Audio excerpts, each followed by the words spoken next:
kind of an odd one, this. Not that you can tell from my dog-eared copy, has lost almost all of its cover.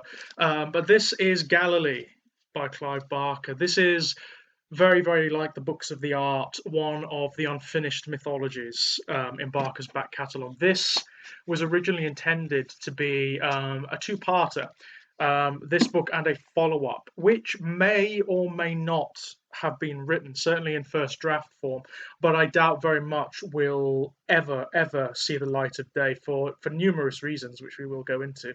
This is a very, very odd one. It's one of those books that often even Clive Barker fans don't know about or don't really talk about a great deal. Not because there's anything particularly wrong with it, but because it's unusual. Even for Barker, it's a very unusual book. It is this odd mishmash of influences and inspirations that come together to form something quite beautiful, even though technically it's unfinished. I mean, what this book essentially is backstory.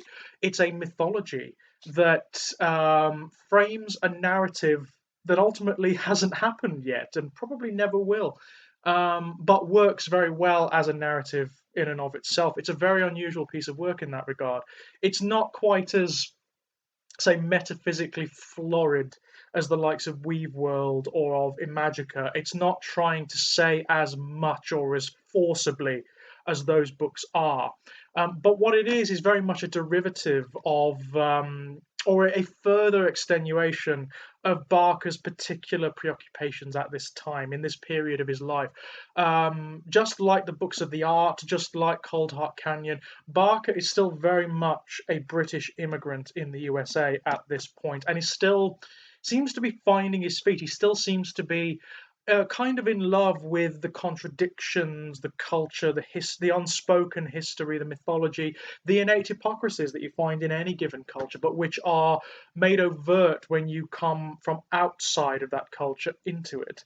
And this book very much explores that. Again, you have these odd dynamics of conflicting mythologies. There are two mythologies of the USA in this book. There is the mythology of tradition, the mythology of superstition and magic and gods and divinities and so on. It's old gods, essentially. It's old gods. And then you have the newer powers. You have industry and you have commercialism. You have movies and millionaires and people and families who shake the world, who have the power through their business dealings to basically unseat the Western world if they had a mind to do so. That's what you've got in here. You have a war, a secret unspoken war between two powers, the Gearys, who are basically, they are like the Rockefellers, they're like the Vanderbilts, they are the prototypical American billionaire family, the industrial and commercial magnates whose power is such that they touch everything, that they are the unspoken power, not only of the USA but the world. They can, if they wish, topple governments. They can shift the fortunes of nations just through the exercise of their wealth. And like all such families, like all such movements, they have their roots in blood and deceit and skullduggery, in the worst kinds of atrocity, which is it's something that Barker is particularly preoccupied with. The fact that these faces that people see on the covers of magazines, that they adore, that they idolize, these sort of postmodern messiahs, are actually the products of the worst kinds of atrocity. That preoccupies him greatly, and also the Barbarossas. And the Barbarossas are a very odd family of divinities. They're pseudo divinities. Some of them are more powerful than others. They're not divinities that anyone would recognize. Barker doesn't really write about classical divinities, apart from the likes of Lilith and sometimes Lucifer. He doesn't really write about them. He creates his own.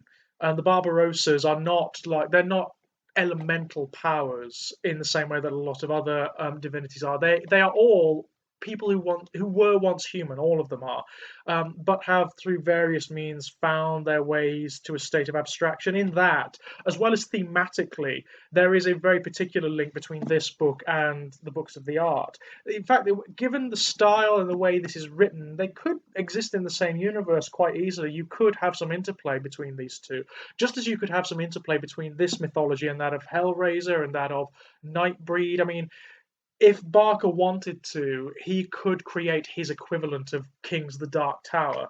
He could create a mythology that incorporates everything. There is very little in Barker's mythologies that is exclusive, that could not exist alongside the others.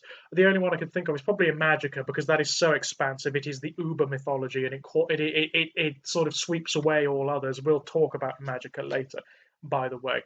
But Galilee is beautiful. It's much more quiescent than you might expect. Much more quiescent.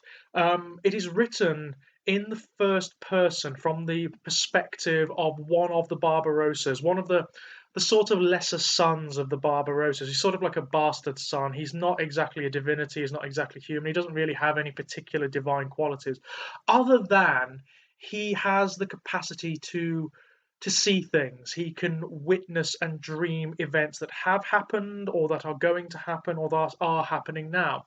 And he is writing.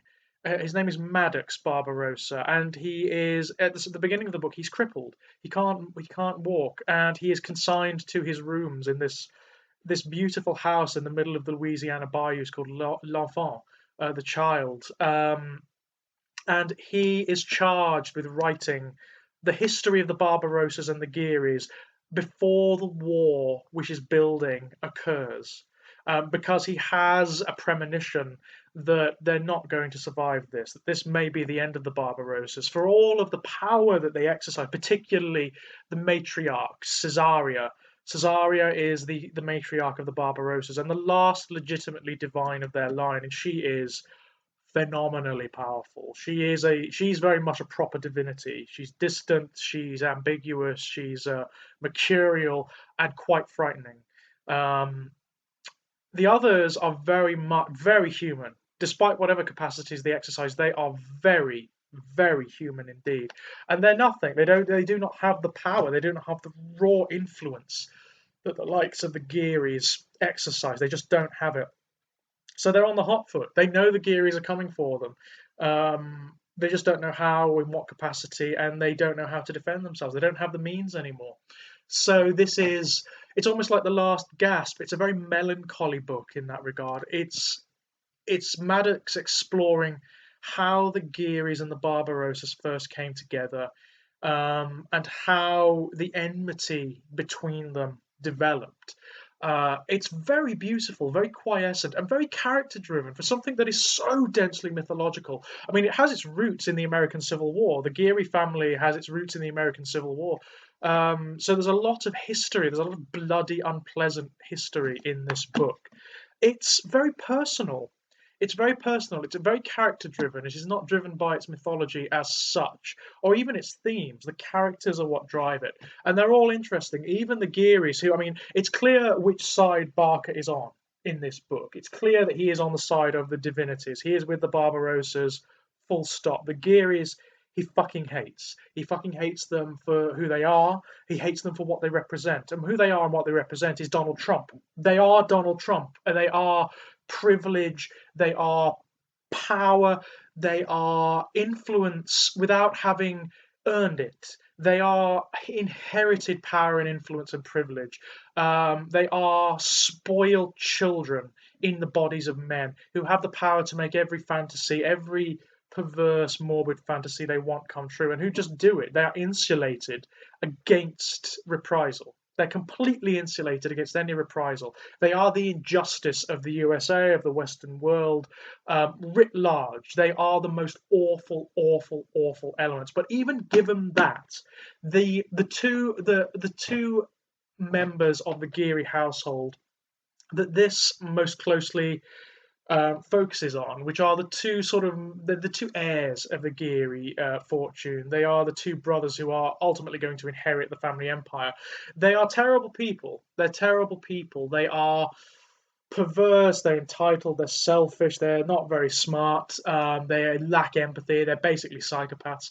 But they are not presented as totally, totally monstrous. Because that would not, the book just wouldn't work. The book just wouldn't work in that regard. They are people, they're just people. And they're as much victims of their circumstances as anyone else in the book. And I really like that. I really like that. You do not get the sense that, oh, the Barbarossas are absolutely wonderful and the Gearys are absolutely loathsome. It's just not the case. They're both as awful as one another. That's one of the more interesting things. They're both as awful as one another. The Barbarossas have done terrible, terrible, terrible, terrible things in their time. Caesarea, even the title character of the book, Galilee. Galilee is sort of like the bastard son of the Barbarossas. He sort of takes himself off on these wild voyages and doesn't come back for years, even decades at a time. He is the one who brought the Gearys into contact with the Barbarossas, and is the fulcrum on which everything turns. He is the fulcrum upon which the story turns. Um, they are all ambiguous, often very terrible people. All of them are.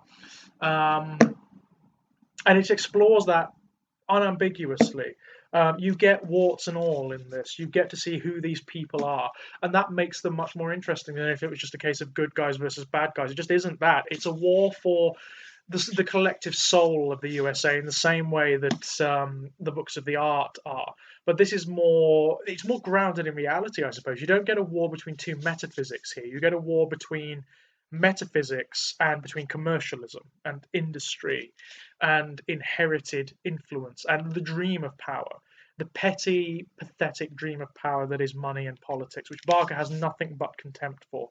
He regards it as a dead man's arena, very much so, and very luridly so. I mean, one of the Geary sons has this particular predilection, which is written large. He's essentially a necrophile. It's pretty unpleasant. Um, but yeah, that's what this book is about, and it's beautiful. It's a really excellent read, but it is, even given its length, it's still only half a book. It ends where the story begins, where the real story begins, where the recollections and the history stop, and the actual narrative starts to go, and then it stops, and that's it. That's the end. Thus far, and I don't think we'll ever see an ending to it. One of the reasons I don't think we'll ever see an ending to it is because this book, as well as all of the thematic influences, there's a very, very personal resonance in this book for Barker. It was written for his then husband, David Emilian Armstrong, who he obviously idolizes. I mean, you can tell from the way Galilee is David. You can tell that Galilee is David. He even looks like him in this book. And you can tell that he idolizes or idolized this guy. Unfortunately, they had a very acrimonious divorce not that long ago. So if there is a follow-up to this, I imagine it will be a very different book. I imagine the emphasis will be very different, and I cannot imagine it will be that kind. We shall see. Maybe there will be something. Maybe there will be a sequel to Galilee. Maybe there will be an end to the story. Who knows? Who knows? But like the books of the art, I sincerely doubt it. That said, if you don't mind the fact that the story is unfinished, and I don't, I like the way this ends, actually. I like the fact that it implies the war rather than making it explicit. It implies what's to come. And in that regard, it leaves responsibility in the reader's lap. You decide what the outcome of the war is. It's up to you. And I like that. I find that very, very interesting. And it's a beautiful book to read. It's more sedate. It's not quite as overtly surreal as a lot of Barker's stuff. And I think it's another good entry point if you want to get into Barker. This is like the Damnation Game, is a very, very, very good entry point. It's very readable. It looks quite thick, and it is quite a big book, but it just thunders by because it's so beautifully written. And the characters are so good. That's the thing. The characters in this book are beautiful. There is a definite affection for them, even at their most loathsome, and they do get bloody loathsome. The characters in this book, all of them have their moments.